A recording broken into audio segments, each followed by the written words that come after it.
CAIN'S Atonement by Algernon Blackwood.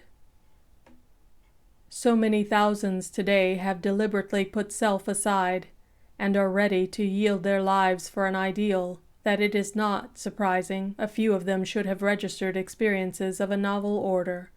For to step aside from self is to enter a larger world, to be open to new impressions. If powers of good exist in the universe at all, they can hardly be inactive at the present time. The case of two men, who may be called Jones and Smith, occurs to the mind in this connection. Whether a veil actually was lifted for a moment, or whether the tension of long and terrible months resulted in an exaltation of emotion, the experience claims significance. Smith, to whom the experience came, holds the firm belief that it was real. Jones, though it involved him too, remained unaware. It is a somewhat personal story, their peculiar relationship dating from early youth. A kind of unwilling antipathy was born between them, yet an antipathy that had no touch of hate or even of dislike. It was rather in the nature of an instinctive rivalry. Some tie operated that flung them ever into the same arena, with strange persistence, and ever as opponents. An inevitable fate delighted to throw them together in a sense that made them rivals. Small as well as large affairs betrayed this malicious tendency of the gods. It showed itself in earliest days at school, at Cambridge, in travel, even in house parties and the lighter social intercourse. Though distant cousins, their families were not intimate, and there was no obvious reason why their paths should fall so persistently together. Yet their paths did so, crossing and recrossing in the way described. Sooner or later, in all his undertakings, Smith would note the shadow of Jones darkening the ground in front of him, and later, when called to the bar in his chosen profession, he found most frequently that the learned counsel in opposition to him was the owner of this shadow, Jones. In another matter, too, they became rivals, for the same girl, oddly enough, attracted both, and though she accepted neither offer of marriage during Smith's lifetime, the attitude between them was that of unwilling rivals, for they were friends as well. Jones, it appears, was hardly aware that any rivalry existed. He did not think of Smith as an opponent, and as an adversary, never. He did notice, however, the constantly recurring meetings, for more than once he commented on them with good-humored amusement. Smith, on the other hand, was conscious of a depth and strength in the tie that certainly intrigued him. Being of a thoughtful, introspective nature, he was keenly sensible of the strange competition in their lives, and sought in various ways for its explanation, though without success. The desire to find out was very strong in him, and this was natural enough, owing to the singular fact that in all their battles he was the one to lose. Invariably Jones got the best of every conflict. Smith always paid. Sometimes he paid with interest. Occasionally, too, he seemed forced to injure himself while contributing to his cousin's success. It was very curious. He reflected much upon it. He wondered what the origin of their tie and rivalry might be, but especially why it was that he invariably lost, and why he was so often obliged to help his rival to the point even of his own detriment. Tempted to bitterness sometimes, he did not yield to it, however. The relationship remained frank and pleasant. If anything, it deepened. He remembered once, for instance, giving his cousin a chance introduction, which yet led, a little later, to the third party offering certain evidence which lost him an important case, Jones, of course, winning it. The third party, too, angry at being dragged into the case, turned hostile to him, thwarting various subsequent projects. In no other way could Jones have procured this particular evidence. He did not know of its existence even. That chance introduction did it all. There was nothing the least dishonorable on the part of Jones. It was just the chance of the dice. The dice were always loaded against Smith, and there were other instances of similar kind. About this time, moreover, a singular feeling that had lain vaguely in his mind for some years past took more definite form. It suddenly assumed the character of a conviction that yet had no evidence to support it. A voice, long whispering in the depths of him, became much louder, grew into a statement that he accepted without further ado. "I'm paying off a debt," he phrased it. "An old debt is being discharged. I owe him this, my help, and so forth." He accepted it, that is, as just, and this certainty of justice kept sweet his heart and mind, shutting the door on bitterness or envy. The thought, however, though it recurred persistently with each encounter, brought no explanation. When the war broke out, both offered their services. As members of the OTC, they got commissions quickly, but it was a chance remark of Smith's that made his friend join the very regiment he himself was in. They trained together, were in the same retreats, and the same advances together. Their friendship deepened. Under the stress of circumstances, the tie did not dissolve, but strengthened. It was indubitably real, therefore. Then, oddly enough, they were both wounded in the same engagement, and it was here the remarkable fate that jointly haunted them betrayed itself more clearly than in any previous incident of their long relationship. Smith was wounded in the act of protecting his cousin. How it happened is confusing to a layman, but each apparently was leading a bombing party, and the two parties came together. They found themselves shoulder to shoulder, both brimmed with the pluck which is complete indifference to self. They exchanged a word of excited greeting, and the same second one of those rare opportunities of advantage presented itself which only the highest courage could make use of. Neither, certainly, was thinking of personal reward. It was merely that each saw the chance by which instant heroism might gain a surprise advantage for their side. The risk was heavy, but there was a chance, and success would mean a decisive result, to say nothing of high distinction for the man who obtained it, if he survived. Smith, being a few yards ahead of his cousin, had the moment in his grasp. He was in the act of dashing forward when something made him pause. A bomb in mid-air, flung from the opposing trench, was falling. It seemed immediately above him. He saw that it would just miss himself, but land full upon his cousin, whose head was turned the other way. By stretching out his hand, Smith knew he could field it like a cricket ball. There was an interval of a second and a half, he judged. He hesitated, perhaps a quarter of a second, then he acted. He caught it. It was the obvious thing to do. He flung it back into the opposing trench. The rapidity of thought is hard to realize. In that second and a half, Smith was aware of many things. He saved his cousin's life unquestionably. Unquestionably also, Jones seized the opportunity that otherwise was his cousin's. But it was neither of these reflections that filled Smith's mind. The dominant impression was another. It flashed into actual words inside his excited brain. "I must risk it. I owe it to him." And more besides. He was further aware of another impulse than the obvious one. In the first fraction of a second, it was overwhelmingly established that the entire episode was familiar to him. A subtle familiarity was present.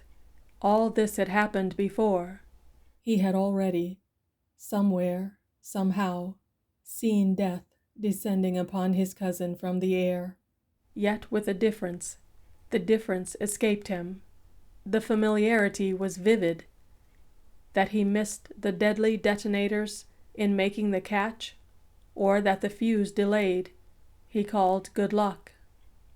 He only remembers that he flung the gruesome weapon back whence it had come, and that its explosion in the opposite trench materially helped his cousin to find glory in the face of death.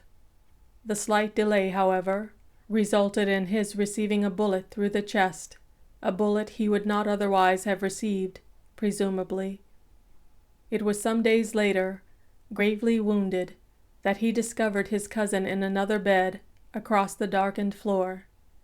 They exchanged remarks.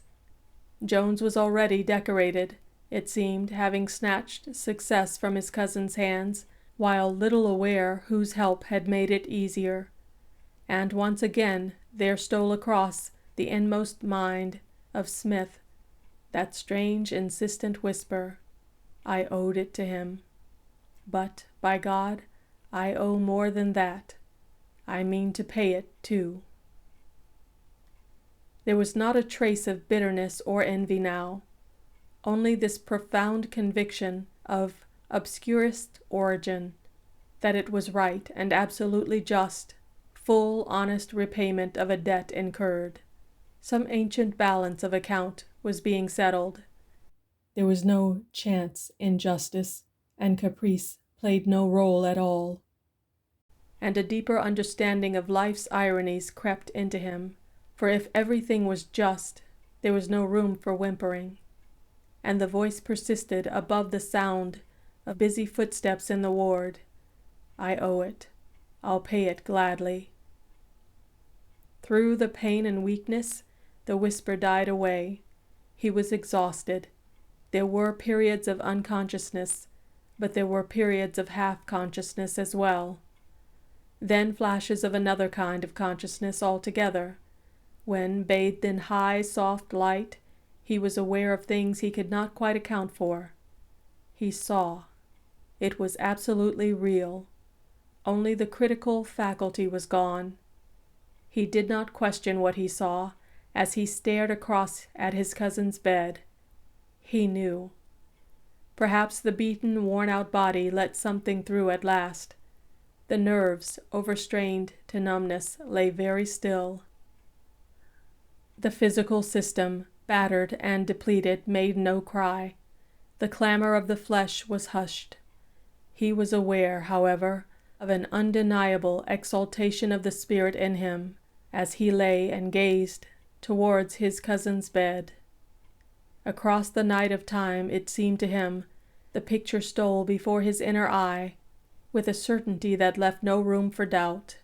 It was not the cells of memory in his brain of today that gave up their dead. It was the eternal self in him that remembered and understood, the soul. With that satisfaction which is born of full comprehension, he watched the light glow and spread about the little bed. Thick matting deadened the footsteps of nurses, orderlies, doctors. New cases were brought in. Old cases were carried out. He ignored them. He saw only the light above his cousin's bed grow stronger. He lay still and stared. It came neither from the ceiling nor the floor. It unfolded like a cloud of shining smoke, and the little lamp, the sheets, the figure framed between them, all these slid cleverly away and vanished utterly. He stood in another place that had lain behind all these appearances, a landscape with wooded hills, a foaming river, the sun just sinking below the forest, and dusk creeping from a gorge along the lonely banks. In the warm air there was a perfume of great flowers and heavy-scented trees. There were fireflies, and the taste of spray from the tumbling river was on his lips. Across the water a large bird flapped its heavy wings as it moved downstream to find another fishing place, for he and his companion had disturbed it as they broke out of the thick foliage and reached the river bank. The companion, moreover, was his brother. They ever hunted together. There was a passionate link between them, born of blood and of affection. They were twins. It all was as clear as though of yesterday. In his heart was the lust of the hunt. In his blood was the lust of woman. And thick behind these lurked the jealousy and fierce desire of a primitive day. But, though clear as of yesterday, he knew that it was of long, long ago. And his brother came up close beside him, resting his bloody spear with a clattering sound against the boulders on the shore. He saw the gleaming of the metal in the sunset. He saw the shining glitter of the spray upon the boulders. He saw his brother's eyes look straight into his own, and in them shone a light that was neither the reflection of the sunset nor the excitement of the hunt just over. "It escaped us," said his brother, "yet I know my first spear struck."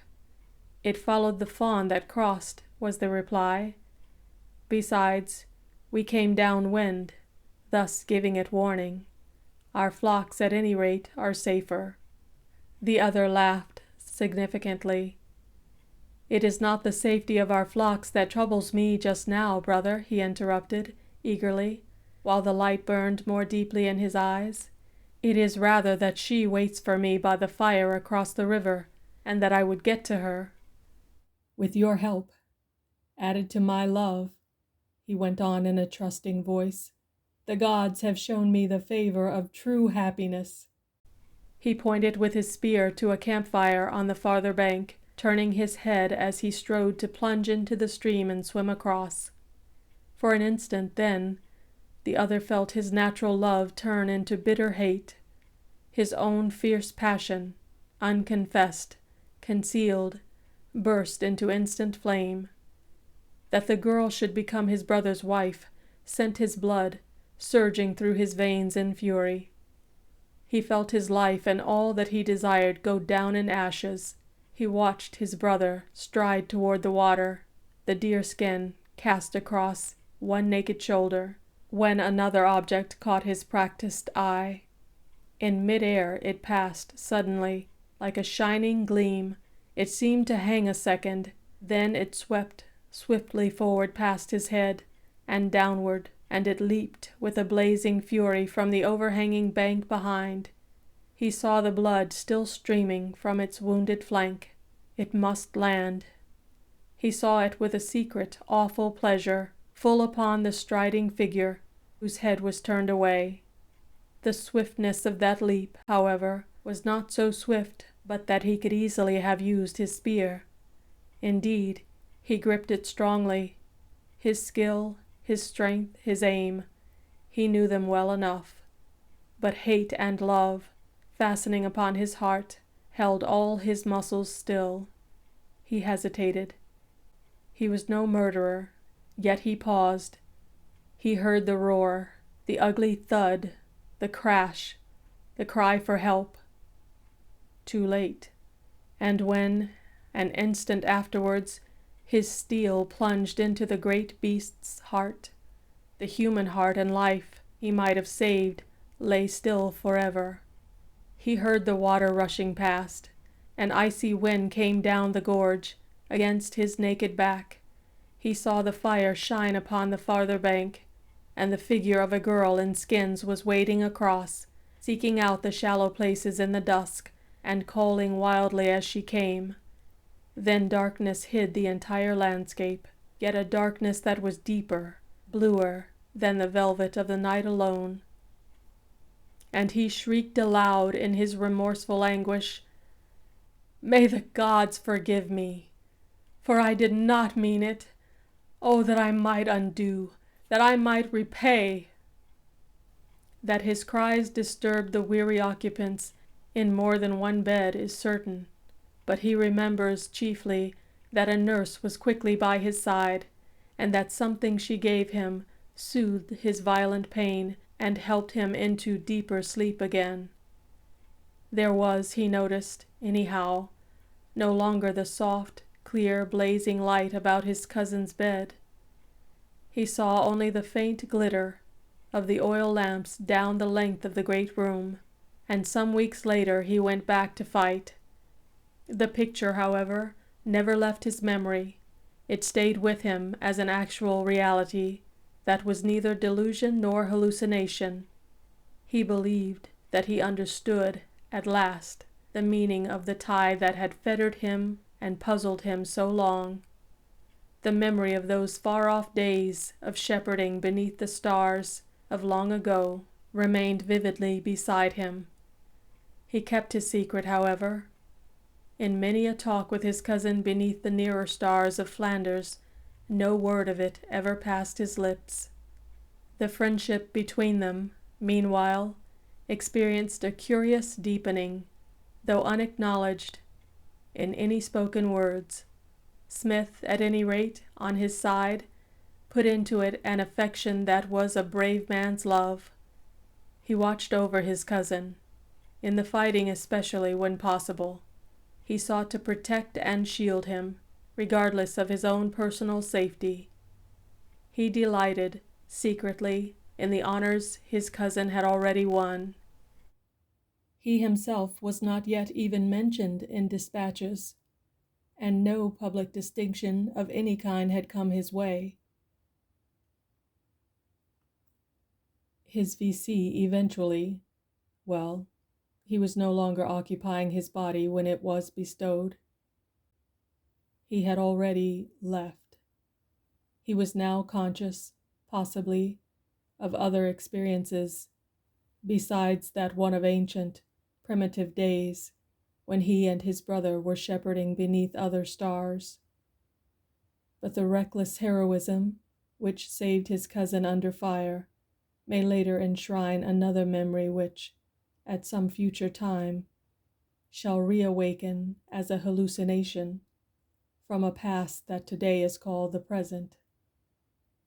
The notion, at any rate, flashed across his mind before he left. End of CAIN'S Atonement by Algernon Blackwood.